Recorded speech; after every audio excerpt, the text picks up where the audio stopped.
25th, the emperor sent for me at about 4 o'clock. He had just finished working and appeared much pleased with the result of his occupations of the day. I have been busy with Bertrand all day on fortifications, said he to me, and the day has appeared to me very short. I have already said that this was a newly acquired taste of the emperor's, quite at the moment, and such pastimes are valuable here, God knows.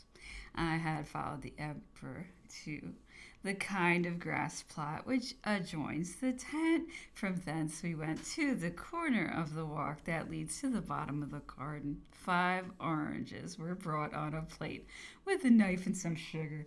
Oranges are very scarce in the island. They are sent from the Cape. The emperor is very fond of this fruit. They were present from Lady Malcolm, and the admiral never failed to send him some whenever he had any. We were 3 of us at this moment with the emperor. He gave me one of these oranges to put in my pocket for my son, and proceeded to cut the others in slices and prepare them, and seated on the trunk of a tree, was eating them cheerfully and familiarly, distributing part of them to us at the same time by a fatal instinct. I was precisely at that instant contemplating the pleasure of this momentary situation. Alas, I was far from thinking that I was then taking the last present I could receive from his hands. The emperor then took some turns in the garden. The wind had become cold. He went into the house again and bade me follow him alone into the drawing room and the billiard room, whilst he paced up and down the whole extent of the 2 rooms. He was talking to me again about the manner in which he had passed his day, and asked me how I had spent mine. Then, the conversation having turned on his marriage, he was speaking of the fêtes which had taken place on that occasion, and which had ended in the terrible accident that happened at Mr. Schwarzenberg's ball. I was listening and inwardly proposing to make an interesting article in my journal on this subject, when the emperor suddenly interrupted his conversation to observe through the window a great number of English officers who were advancing towards us from the gate of our enclosure. It was the governor, surrounded by several of his staff. The Grand Marshal, who at this moment came into the room, observed that the governor had already been there in the morning, and that he had been at his house and remained there some time. He added that a certain movement of the troops was spoken of. These circumstances appeared singular, and marked the effect of a guilty conscience. The idea of my letter, clandestinely sent, immediately occurred to my mind, and a secret foreboding instantly warned me that all these strange proceedings concerned me. Such, in fact, was the case, for a few moments after a message was brought to me, informing me that the English colonel, the creature of Sir Hudson Lowe, was waiting for me in his own apartment. I made a sign that I was with the emperor, who, a few minutes afterwards, said to me, "Go, Las Casas, and see what that animal wants of you." And as I was going, he added, "And come back soon."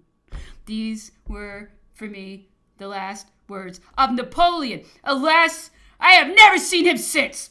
But his accent, the tone of his voice still sound in my ears. How often since have I taken delight in allowing my imagination to dwell upon them, and what mingled sensations of pleasure and regret may be produced by a painful recollection.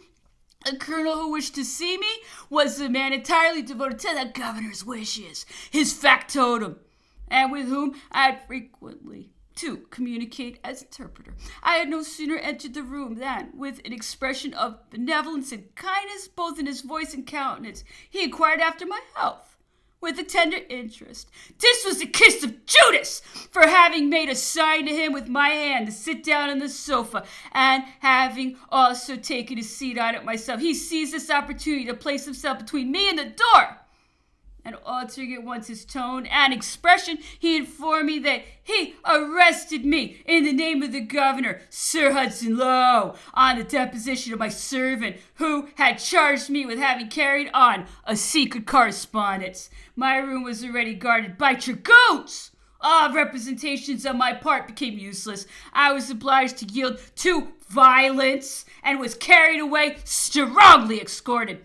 The emperor has since written, as it will be seen hereafter, that on seeing me from his window, hurried along through the plain surrounded by armed men, The alacrity of the numerous staff prancing about me, and the quick undulation of their high feathers floating in the air had put him in mind of the ferocious joy of the savage inhabitants of the islands of the Pacific Ocean dancing round the prisoner whom they are about to devour.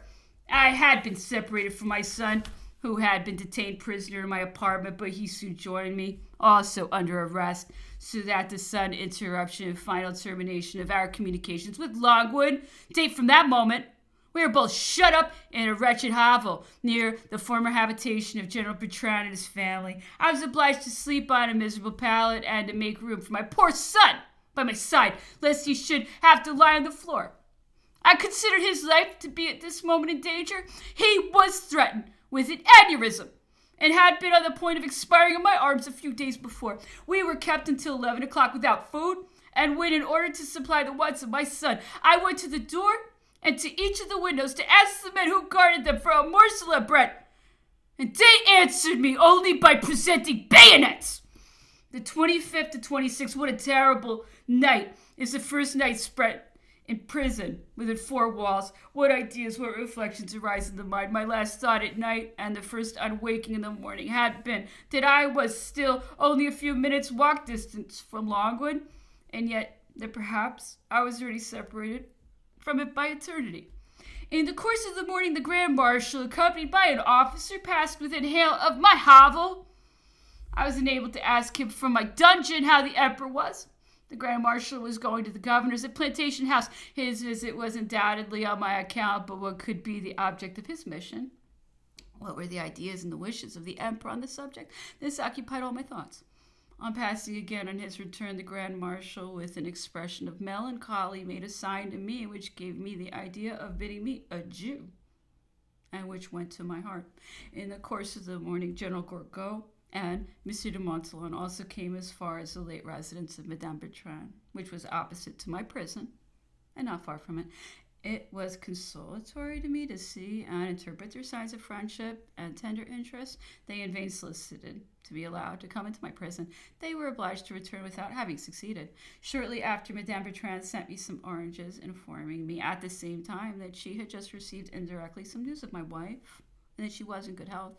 These attentions, these demonstrations of kindness from all my companions, were to me a proof that the first appearance of misfortune is sufficient to awaken the feelings of a family affection, and I found some consolation at this moment in being a prisoner. No time had been lost in my late apartment after my arrest. A police officer, a recent importation into the colony, and I presume the first attempt of the kind that had been made on British ground, had made his first essay on me. He had searched my secretaire, broken open my drawers, and seized all my papers, and anxious to show his dexterity and the extent of his abilities, he had immediately set about undoing our beds and taking my sofa to pieces, and even spoke of taking up the flooring. The governor, having got possession of all my papers, now proceeded to produce them to me in triumph. He went into the late house of Madame Bertrand opposite me, followed by 8 or 10 officers, and sent to ask me whether I would go over there to be present at the inventory which was to be made of them, or whether I preferred that he should come to me. I replied that since he left me the option, the latter plan would be the most agreeable to me. Everybody being seated, I rose to protest most positively against the indecorous manner in which I had been taken away from Longwood, against the illegality of sealing up my papers in my absence, and against the violation about to be committed on my private papers, the secret depositories of my thoughts, which should exist for me only, and which had remained to this day a secret to all the world. I protested against the abuse that might be made of their contents by power. I told Sir Hudson Lowe that if he thought that the circumstances of the case required that he should examine them, he must use his own discretion, that I had no fear of the consequences, but that I owed to myself and the general principles to throw the responsibility of the act entirely upon him, to yield only to violence, and not to authorize it by my consent. These words, uttered by me in presence of all his officers, irritated the governor, who exclaimed, "Countless causes do not render your situation worse than it is. It is bad enough already, alluding probably to the punishment of death, which he often reminded us of our being liable to if we assisted in endeavoring to effect the escape of the great captive. He concluded no doubt that my papers would produce the most important discoveries. God knows how far his ideas might go on that subject. Before Sir Hudson began to read my papers, he called General Bingham, the second in command in the island, to assist personally in their perusal, but that officer's ideas of delicacy differed entirely from those of the governor. Sir Hudson Lowe, answered he with a marked expression of disgust, I beg you will excuse me. I do not think that I shall be able to read that kind of French handwriting. I had, in fact, no real objection to the governor's examining my papers, and I therefore told him, not in his capacity of judge or magistrate, for he was neither the one nor the other to me, but of my own accord, and out of pure condescension, I thought proper to allow him to read them. He fell immediately upon my journal. His joy and his expectations might be imagined when he perceived that it would inform him day by day of all that happened amongst us at Longwood.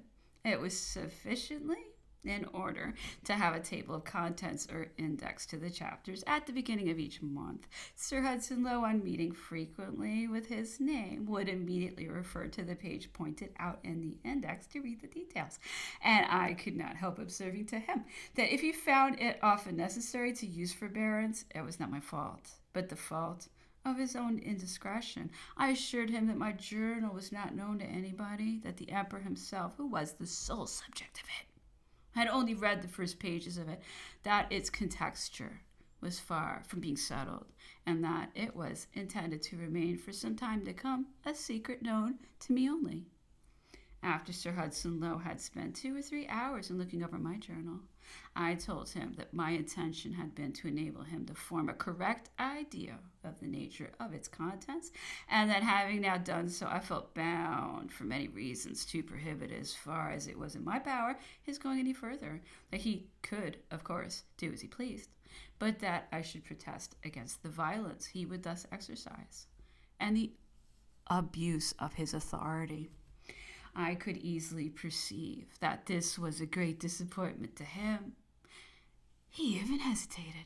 However, my protest produced its effect, and my journal was not touched again. I might have extended the protest to all my other papers, but I did not care much about them, and they were during several days most minutely examined. I had my last will sealed up. I was obliged to open it as well as other papers equally sacred, having got to the bottom of a portfolio containing some things which I had not ventured to look at since my absence from Europe. I was obliged to open them. This day was to be a day of emotion to me. The sight of these objects awoke in my breast some old recollections which my courage had stifled since certain painful separations had taken place. I was affected and obliged to hasten out of the room. My son, who remained in it, told me afterwards that the governor himself had appeared somewhat affected by this circumstance. From the 28th to the 30th, this day, the 28th, we have been removed from our wretched hovel to a kind of cottage belonging to Mr. Balcombe, our former host, when at Briars, and situated about a league distant. The house was small but very tolerable, and situated opposite Longwood and at a short distance from it. We were only separated from it by several ridges of precipices and steep summits of mountains. We were guarded by a detachment of the 66th Regiment. Numerous sentinels watched over us and defended the approach of our prison. An officer was at our disposal, Sir Hudson Lowe obligingly said, and, as he affirmed, for our convenience. All communications were strictly intercepted. We were placed in a state of the most absolute seclusion. On the summit of the hills which surrounded the hollow in which our house was situated, there was a road on which we saw today General Gorgot, accompanied by an English officer. We could observe his efforts to come as near to us as possible, and we received with feelings of joy and affection the signs and demonstrations of friendship which our companion addressed to us from that distance, and returned ours to him in the same manner. The kind and excellent Madame Bertrand sent us again some oranges. We were not allowed to write to her to thank her, and were obliged to confine the expression of our gratitude to sending her some roses which we had gathered in our prison. The next day, Sir Hudson Lowe came to see us in our new residence. He wished to know what kind of bed I had had, and I took him to the next room and showed him a mattress on the floor. The same kind of attention had been bestowed upon our food. I mentioned these things to you, said I, because you have asked me, but for my part, I do not care about them. He then grew very angry with the person to whom he had entrusted the superintendence of our establishment here, and sent us our meals from his own table at Plantation House, although a distance of 2 leagues, and continued to do so until our wants were regularly provided for. It became necessary to devise some occupation in our new prison to enable us to bear the weight of time. I divided our hours so as to fill up our days. I regularly gave lessons of history and mathematics to my son. We read, and during our intervals of leisure, we walked about our enclosure. The place was agreeable enough for St. Helena. It offered some verdure and a few trees, a great number of fowls, which were being reared for the consumption of Longwood, were kept there, as well as some pintados and other large birds, which we soon rendered tame. Prisoners are ingenious and compassionate. In the evening, we used to light a fire, and then I related to my son some family stories. I informed him of my family concerns, and mentioned to him, and made him take down the names of those persons who had shown themselves kind to me during the course of my life, or had rendered me some service. In short, our life was dull and melancholy, but so calm that it was not devoid of a kind of pleasurable feeling.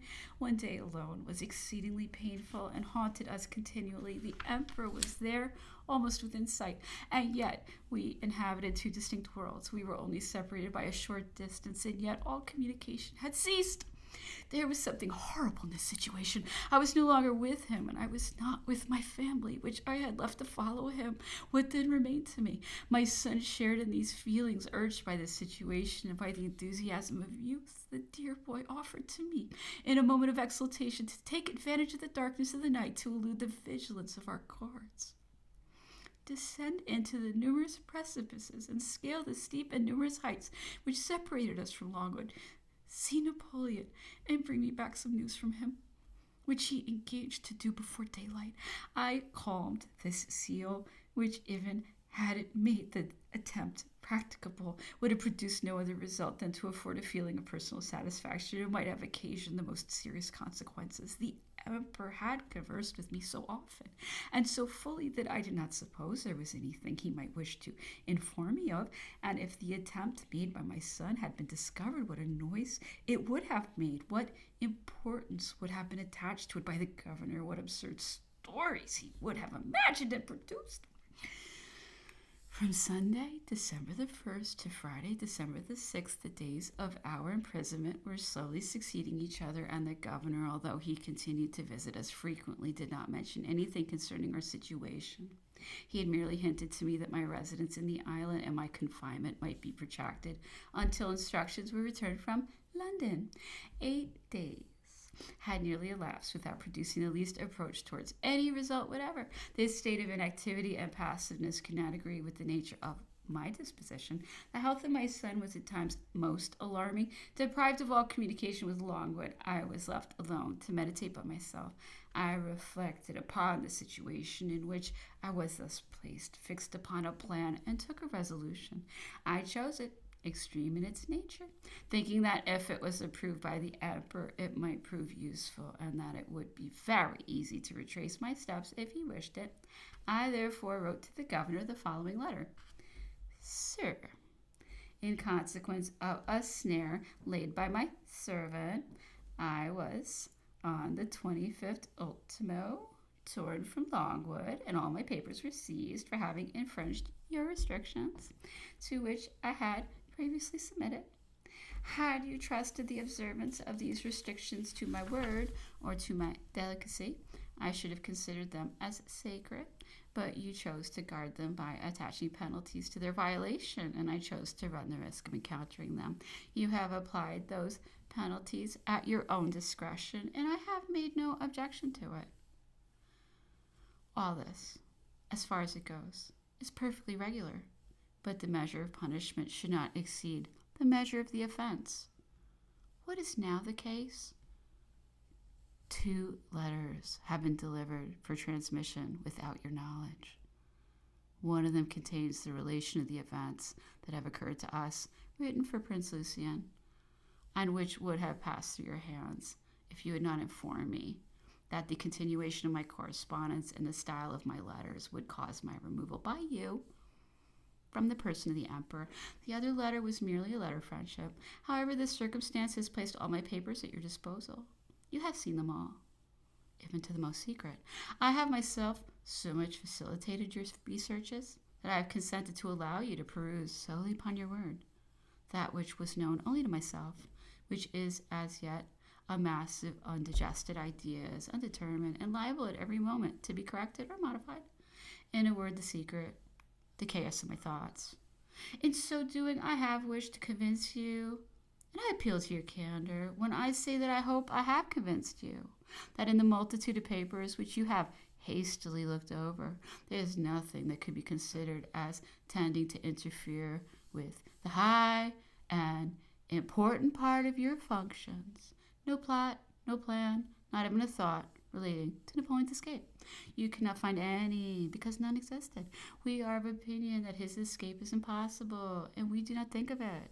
Yet, I will not deny that I should willingly have attempted to effect it had I seen the possibility of success. I should willingly have sacrificed my life to restore him to liberty. I should have fallen a martyr to my zeal, and my memory would have lived forever in all noble and generous hearts. But I repeat it, nobody considers the attempt practicable, and nobody thinks of making it. The Emperor Napoleon's plans and wishes are still those he formed when he repaired willingly and in good faith on board the Bellerophon, that is, to go and seek for a life of tranquility in America, or even in England, under the protection of the laws. These points settled, I protest with all my might against your reading henceforward. I might say all my private papers, but I confine myself to what I call my journal. I owe it to the great respect which I entertain for the august personage whose name fills its pages. I owe it to the respect due to myself to state my solemn objection to your so doing. I therefore demand either that those papers may be immediately restored to me, if you think conscientiously that their contents are foreign to the grand objects of your administration, or if, from what you have read of them, you consider that certain parts should be laid before the British ministers, I demand that you will forward them all to England and send me with them. You, sir, are so often alluded to in those papers that delicacy imperiously commands you to adopt one of those two alternatives. You cannot possibly endeavor to avail yourself more than I have allowed you of this opportunity to read in them what concerns you personally, lest you expose yourself to the conclusions that will be drawn by induction from this abuse of your authority, lest the circumstance be thought connected with the trap laid for me, and with the great stir that has been made about such a trifle. As soon as I shall have arrived at England with these papers, I shall ask the ministers in their turn. I shall appeal to the whole world whether any importance can be attached in the eyes of the law to a document recording day by day, with all the negligence warranted by strict privacy, the conversation, the words, and perhaps even the gestures of the Emperor Napoleon.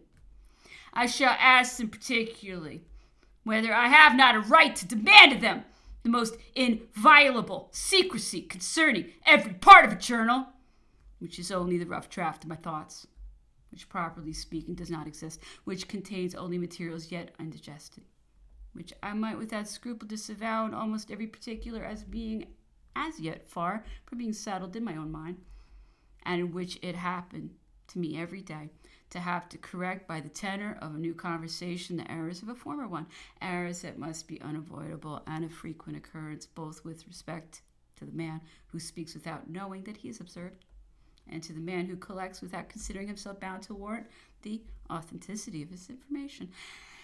As for what concerns you, sir, in those pages, if you have frequently had occasion to complain of the opinions I have pronounced, or the facts I have stated, it is very easy to point out between man and man the errors into which I may have fallen. You cannot possibly afford me a greater pleasure than by giving me an opportunity of being just.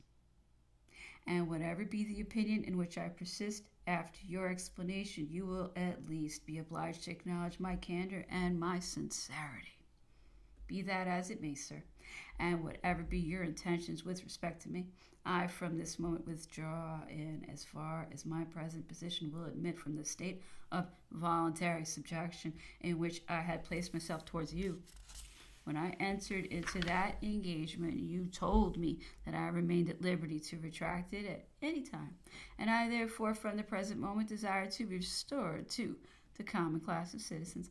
I place myself once more under the operation of your civil laws. I appeal to your tribunals, not to implore their favor, but to justice in the judgment. I presume, General, that you have too much respect for the laws and too much innate justice in your heart to make it necessary for me so far to insult you as to observe that you would become responsible for all the violations of the law that may be exercised against me directly or indirectly. I do not suppose that the letter of your instructions, which might induce you to detain me a prisoner here at the Cape during several months, could shelter you from the spirit of those same instructions, appealed to by the power, the superiority, the majesty of the laws. Those instructions, if I have rightly understood them, in ordering you to detain every person having belonged to the establishment at Longwood during a certain time before you restore them to liberty, have only for their object, no doubt, to derange the communications that might have been held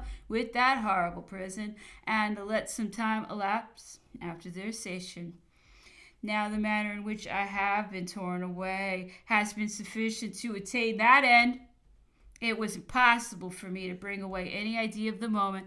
I was, as it were, struck with sudden death. Besides, if I am sent to England under accusation and submitted to the operation of the laws, they will, if I am found guilty, sufficiently obviate the inconvenience which it has been sought to avoid. If I am not guilty, I shall still be exposed to the provisions of the Alien Bill.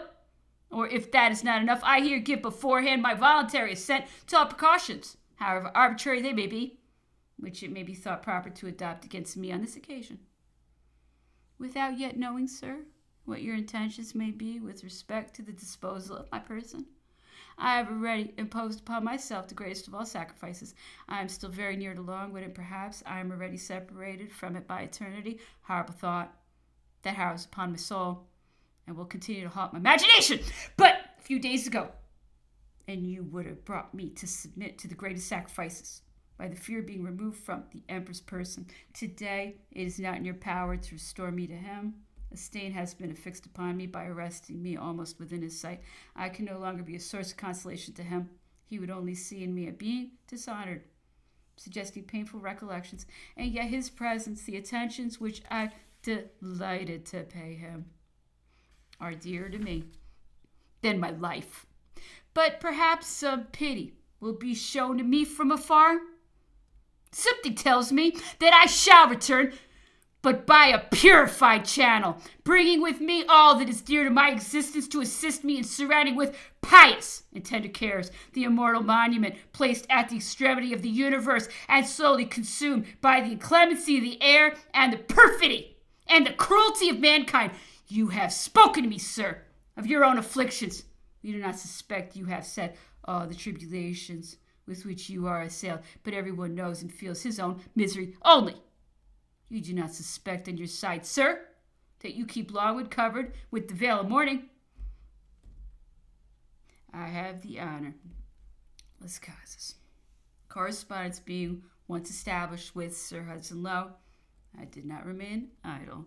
The following day I wrote to him again to tell him that in consequence of my letter the day before, I now officially and in due form demanded my removal from St. Helena and my return to Europe. Next day after that I took up the same subject and treated it with reference to my situation as affecting my domestic concerns. In my two preceding letters I said to him, both relating to my political situation, I had thought it improper and unbecoming to introduce a single word touching my private affairs, but now that I consider myself as belonging once more to the mass of common citizens, I do not hesitate, as an accidental inhabitant of your island, to represent to you all the horrors of my private situation.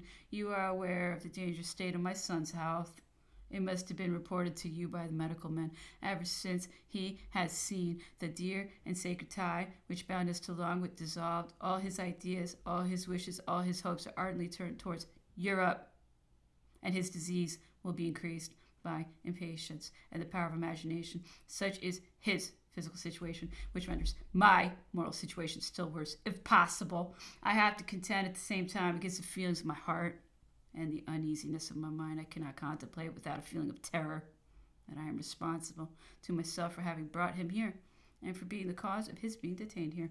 What should I answer to his mother, who would ask me for her son?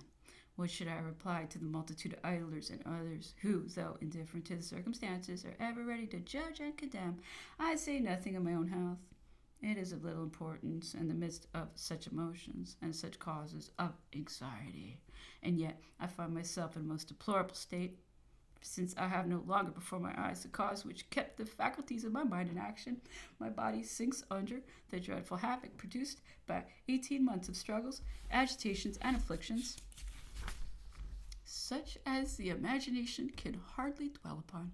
I am no longer near the august person for whom I cheerfully endured them, and I am nevertheless also separated from my family, whose absence has caused me so much sorrow. Deprived of both objects, my heart is torn between them. It wanders in an abyss. It can no longer endure it. I leave you, sir, to weigh these considerations. Do not sacrifice two victims. I request you will send us to England, to the source of science and of every kind of assistance. This is the first demand of any kind that I have made, either to yourself or to your predecessor. But the deplorable state of my son's health overpowers my stoicism. Will it not awake your humanity? Several motives may tend to influence your decision. They are all contained in my letter of the 30th of November. I shall merely add here that an opportunity now offers for you to give a great and rare example of impartiality in sending thus to your ministers one of your adversaries.